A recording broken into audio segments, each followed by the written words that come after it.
जिसको हम बोलते हैं ध्वनि। ये ध्वनि क्या होती है, कैसे उत्पन्न होती है, किस तरीके से बनती है, कैसे कैसे काम होता है, आज हम ये पढ़ेंगे। ठीक है, जैसे हम अगर स्टार्टिंग से स्टार्ट करें, देखो हम प्रतिदिन विभिन्न स्रोतों, हम अगर अपने आसपास देखें तो बहुत तरह के स्रोतों से बहुत तरह की आवाज़ें सुनते हैं।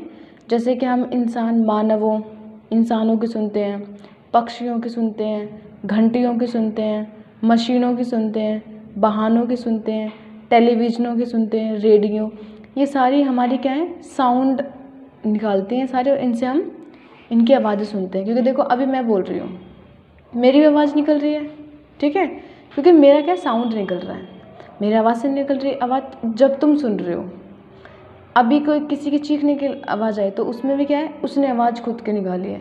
गाड़ियों की आवाज़ आसपास आ रही है, दरवाज़ा बंद करने की, हर चीज़ क्या करती है, साउंड क्रिएट करती है। अब देखो हमारी साउंड क्या है, ध्वनि क्या है, ध्वनि एक ऊर्जा का रूप है। ये क्या है, साउंड हमारी एक एनर्जी है। ठीक है, साउंड क्या हमारी एक एनर्जी का फॉर्म है, ऊर्जा का फॉर्म है, जो हमारे कानों में श्रवण का संवेदन उत्पन्न करती है। जो हमारे कानों में, श्रवण मतलब होता है सुनना, साउंड क्या है, एक एनर्जी है, ऊर्जा है, जो हमारे कानों में क्या करती है, सुनना उत्पन्न करती है, सुनने की कैपेसिटी बनाती है। ऊर्जा के अन्य रूप भी हैं, इसके अलावा भी और एनर्जी के रूप में, जैसे कि यांत्रिक ऊर्जा, प्रकाश ऊर्जा आदि। ठीक है, हम सभी ने सुना ना परमाणुओं से एनर्जी बनती है, परमाणु बम तो सुना होगा तुमने। सूरज की जो एनर्जी होती है, सूरज की रोशनी होती है, वो एनर्जी देती है। ठीक है, हमारी जो बिजली बनती है, सारे सोलर पैनल्स जो होते हैं वो उसके थ्रू, पानी के थ्रू, ये सारे क्या हमारे एनर्जी के स्रोत हैं। ठीक है, पिछले अध्यायों में आप यांत्रिक ऊर्जा का अध्ययन कर चुके हैं, हमने पिछले चैप्टर में पढ़ा। आपको ऊर्जा संरक्षण के बारे में ज्ञात है, ऊर्जा को कैसे बचाएं, कैसे उसको संरक्षित करें, ये आपको ज्ञात है। इसके अनुसार आप ऊर्जा को ना तो उत्पन्न कर सकते हैं और ना ही उसका विनाश कर सकते हैं। हमारी एनर्जी क्या है, ना तो कभी बनती है और ना ही कभी ख़त्म होती है। एनर्जी का होता है, ट्रांसफ़र होती है, एनर्जी ना आगे फ्लो करती है, आगे बढ़ती है। जैसे कि अभी मैं ये पेंसिल का यूज़ कर रही हूँ, तो मेरी एनर्जी इस पेंसिल पे आ रही है, पेंसिल की एनर्जी इस पे हो रही है ना। ऐसा नहीं कि एनर्जी ख़त्म हो गई, एनर्जी यहाँ पे आके हो गई है, अब इसकी एनर्जी आगे कन्वर्ट होगी। तो एनर्जी, ना तो एनर्जी को हम बना सकते हैं और ना ही एनर्जी को हम बिगाड़ सकते हैं। एनर्जी अपना फ्लो करती है, चीज़ों में फ्लो करती है, एनर्जी चीज़ों में रहती है। आप इसे केवल एक से दूसरे रूप में रूपांतरित कर सकते हैं। हम एनर्जी को क्या कर सकते हैं, सिर्फ एक से दूसरे रूप में कन्वर्ट कर सकते हैं, रूपांतरण कर सकते हैं, बदल सकते हैं।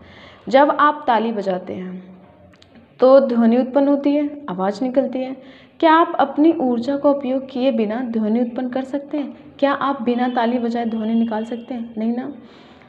ताली जो बजती है ना, वो दो एनर्जी टकराती हैं आपस में, टकराने के बाद उसमें आवाज़ निकलती है, और वो जो आवाज़ होती है वही हमारी ध्वनि बन जाती है, साउंड बन जाती है।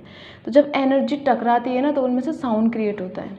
ठीक है, जैसे दो हम बम फोड़ते हैं ना, बम फोड़ते उसमें क्या होता है, एनर्जी कन्वर्ट इकट्ठी हुई होती है। जब उसमें जो हीट वाली एनर्जी जब ट्रांसफ़र होती है, तब दोनों मिलकर तब ब्लास्ट करती हैं। ध्वनि उत्पन्न करने के लिए आपने ऊर्जा के किस रूप का उपयोग किया? ठीक है, हमने अभी हाथों से ताली बजा के फिर हमने ध्वनि उत्पन्न की, तो इसका हमने कौन सी ऊर्जा का यूज़ किया? हमारी एक मांसपेशीय ऊर्जा होती है, मांसपेशीय, जिसको मसल्स एनर्जी बोलते हैं। देखो हम ताली बजाते हैं, जब हम ताली बजा रहे हैं, अभी तो मेरे हाथ में फ़ोन है, हाँ बजाओ।